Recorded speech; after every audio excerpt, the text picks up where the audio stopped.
budget. This provision was passed by the House several years ago, almost 7 years ago, and we put in there a sunset provision so that if the compact was gaining some momentum throughout the other states, then that we would look at it again. And so that provision you'll see is lines 444 and 445. That was the language that we had put in there as a 7 years sunset. And then what this bill does is amend that and says that on or before April 12th, 2031 would be the new expiration date. So that's all we're changing in the legislation that is currently in code, and that's at lines 444 and 445. So we would just be extending it out for effectively a 10-year period once this is enacted. It'll be actually 11 years. All right, thank you, Chairman Welch. Does anybody have any questions for the chairman? At the appropriate time, Mr. Chairman. Number 9, we have a question. Chairman, I wanted to kind of understand this particular bill. Yes. So what exactly does it do to any current budget that's going on right now that might? That's a good question. Mm-hmm. It does nothing. Okay. So, which is kind of why I think the chairman's, it really is just a sunset. So what this does is it would allow for all the states to come together.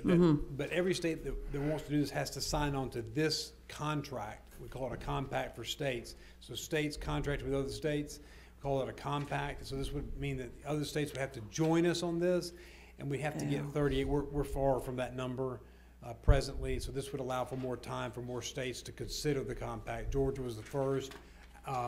Alaska followed suit. I think Texas has done it. Several other states are coming on board.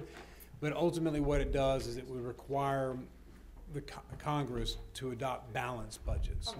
That's ultimately where we're going with this, which not unlike our state, and every other state in the United States is required to adopt a balanced budget except for Vermont, I think. Number 8. Okay. I was reading through this. Yes. And I find it quite interesting, the whole thing about a balanced budget, but considering this is a national balanced budget. That's correct. Considering our debt and how high it is now, is this, can you foresee this being a realistic?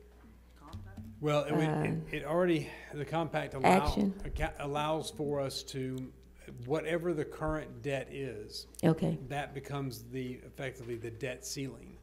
So, it doesn't do anything to the current debt, unfortunately. But what it does do is it allows us from that point forward to say, from this point forward, we're going to accept that we have all this debt. This debt is grandfathered, and we ought to be paying it down as a nation, but we're not going to allow it to increase without certain actions. And from henceforth, going forward, when it's adopted, it means that we have to balance the budget from then on. So the old debt stays the old debt, whatever that amount may be. It's a very good question. Number 3. Thank you, Mr. Chairman. So my question is, has there ever been an Article 5 convention, and are we sure that there are safeguards that such a convention would not be taken over and turn into something completely different and turn into a whole other monster, which is a fear that I have anytime anyone brings up Article 5 conventions? That's my first question. The second question is, how many states have signed on to this compact? Yes, I know of 3 right now. I think there are several others that are considering it this session go around, and there may be some individual, no one here that I can see that wants to speak on that specifically. So I've answered the last question first, but going back to your first question, which is frankly a very important one, and one to be considered,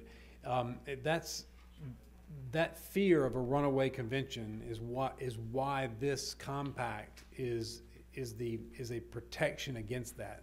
This is an agreement among the states that if we have enough states, we have to have 34 to trigger it, and then you have to have 38 to ultimately adopt it. So if if 34 states agree to this compact, we're agreeing under contract that we are only going to take up this one issue and in the convention. And the convention is to be held effectively a 24-hour convention, enough for all delegates to cast the vote in support of this written language to amend the Constitution. So that way we know going into it what is the proposal, and that this is we're agreeing as states, this is the only proposal we'll be talking about.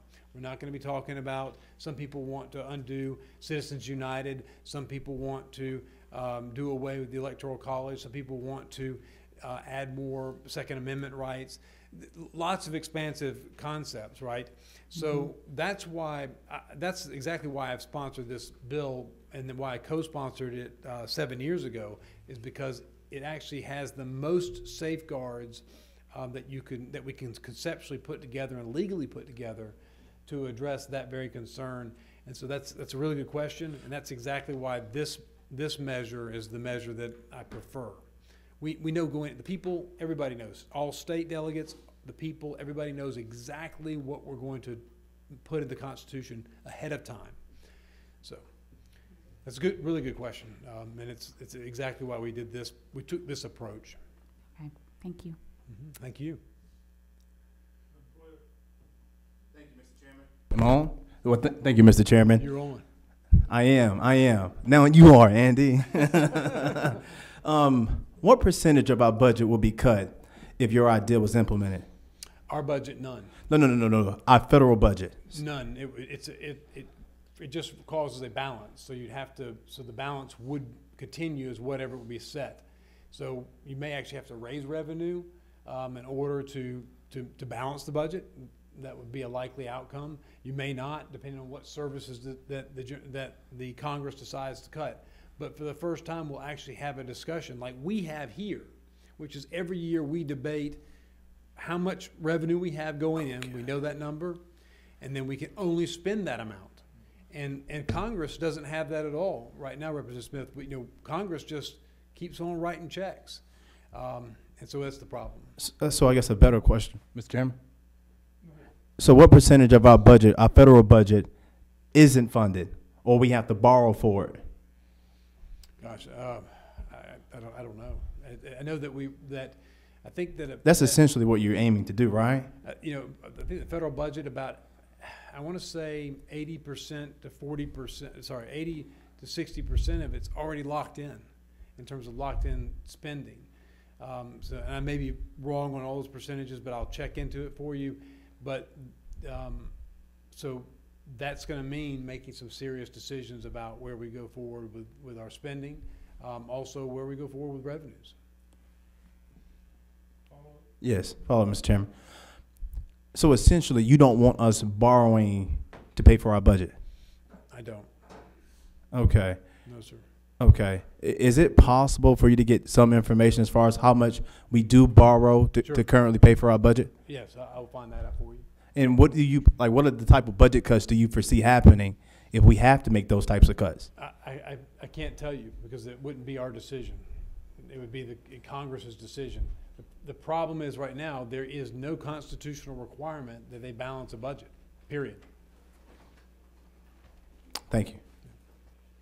All right, some of my questions have been asked about the closed convention.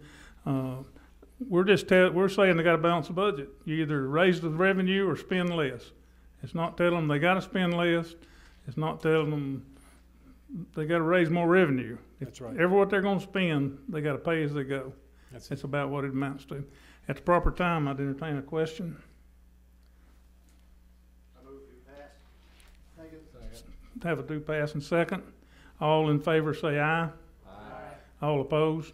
Aye. Let's we'll have a show of hands. All in favor, raise your right hand.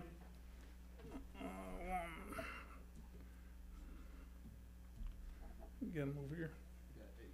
All opposed, raise your right hand.